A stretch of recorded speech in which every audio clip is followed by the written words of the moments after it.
Assalamualaikum warahmatullahi wabarakatuh. Di sini kita lanjut saja untuk menganalisis artikel yang ketiga, yaitu pengaruh sistem informasi terhadap efisiensi operasional perusahaan.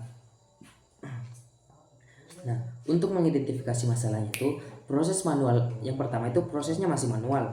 Banyak perusahaan masih mengandalkan proses manual dalam operasional, seperti pemrosesan transaksi, manajemen inventaris, dan pelaporan keuangan.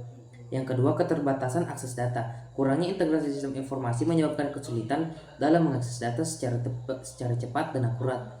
Yang ketiga, kesalahan manusia atau human error. Proses manual rentan terhadap kesalahan yang dapat mengakibatkan efisiensi operasional. Yang keempat, koordinasi antar departemen yang masih buruk. Kurangnya sistem informasi terintegrasi menyebabkan komunikasi dan koordinasi antar departemen yang tidak optimal. Untuk pengumpulan datanya itu melakukan metode kuantitatif. Penelitian menggunakan analisis data sekunder untuk mengidentifikasi pengaruh sistem informasi terhadap efisiensi operasional. Jadi untuk studi literaturnya itu analisis dilakukan berdasarkan literatur dan penelitian sebelumnya yang terkait dengan sistem informasi dan efisiensi operasional. Jadi pemetaan prosesnya itu pengolahan data dan informasi. Sistem informasi itu membantu perusahaan dalam pengumpulan, penyimpanan, dan mengelola data penting seperti data pelanggan, produksi, dan transaksi. Yang kedua, otomatisasi proses bisnis. Sistem informasi itu memungkinkan otomatisasi tugas-tugas rutin seperti pemrosesan pesanan, manajemen inventaris, dan penggajian. Untuk komunikasi internal dan eksternal, sistem informasi itu memfasilitasi komunikasi yang lebih baik antar departemen dan dengan mitra bisnis. Manajemen persediaan dan produksi. Sistem informasi membantu memantau dan mengelola persediaan secara efektif, menghindari kekurangan atau kelebihan stok. Yang keempat itu adalah untuk menganalisis kelemahannya itu biaya implementasinya itu masih tinggi. Adopsi sistem informasi memerlukan investasi awal yang signifikan, termasuk biaya perangkat keras, perangkat lunak, dan pelatihan. Untuk integrasi dengan sistem lama itu, integrasi sistem informasi terbaru dengan sistem yang sudah ada seringkali terjadi tantangan, terutama jika sistem tersebut berbeda platform dan basis data. Keamanan informasi, ketergantungan pada sistem informasi itu meningkatkan risiko keamanan data, seperti peretasan, kebocoran sistem informasi.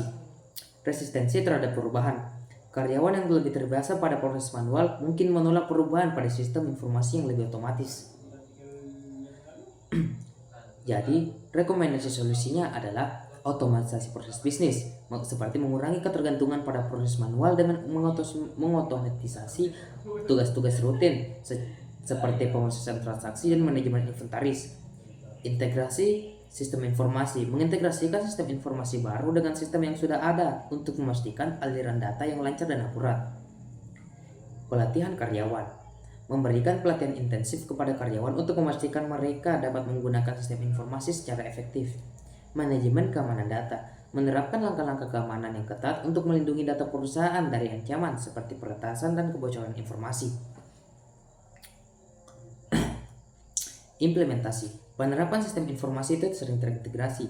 Pengimplementasi informasi itu dapat mengintegrasikan data dari berbagai departemen seperti manajemen inventaris, keuangan, dan produksi. Untuk penggunaan teknologi canggih, memanfaatkan perangkat lunak bisnis, sistem manajemen database, dan aplikasi berbasis web untuk meningkatkan efisiensi operasional. Komunikasi dan kolaborasi, meningkatkan komunikasi antar departemen melalui sistem informasi yang memungkinkan pertukaran informasi secara cepat dan akurat. Nah, jadi untuk evaluasi atau hasil akhirnya itu peningkatan efisiensi operasional. Sistem informasi yang terintegrasi dan otomatis diharapkan dapat meningkatkan efisiensi operasional, mengurangi kesalahan manusia atau human error, dan mengoptimalkan penggunaan sumber daya. Pengambilan keputusan yang lebih baik. Data yang dihasilkan oleh sistem informasi dapat dianalisis mendukung pengambilan dan keputusan yang lebih tepat dan strategis.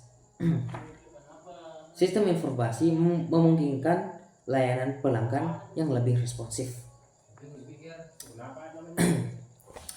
Baik, sekian dari saya untuk artikel ketiga. Saya tutup. Assalamualaikum warahmatullahi wabarakatuh.